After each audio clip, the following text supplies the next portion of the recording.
با امر رئیس جمهور تاجیکستان امامعلی رحمان، اکرام جمعخانزاده از مقام فرمانده واحد تعیینات مخصوص گوارد ملی تاجیکستان برکنار و به جای او شمالزاده میرزا سفر عالم که تا کنون فرمانده قسم نظامی گوارد ملی در روغون را به عهده داشت تعیین شده است. در این باره روز 11 دکبر با تکیه به خدمات مطبوعات پرزیدنت تاجیکستان دو خبرگزاری روسی سپوتنیک و رگنوم خبر دادند.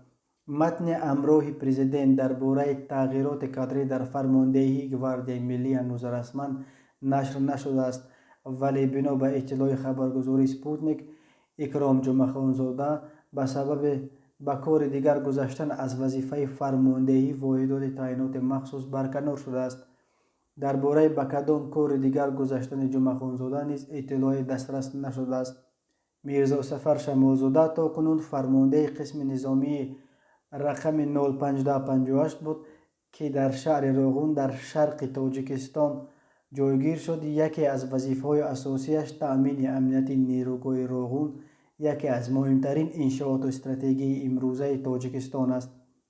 گواردی ملی یک ساختار مخصوص در ترکیب قوه‌های مسلح تاجیکستان بوده مستقیما به پرزیدنت اطاعت می‌کند. گواردی ملی از جمله مسئولیت پاسبانی و تأمین امنیت انشاءات‌های مهم استراتژی از جمله نیروگاه نورک، روغون و کارخانه آلومین‌سازی تالکو در شهر ترسانزاده به عهده دارد.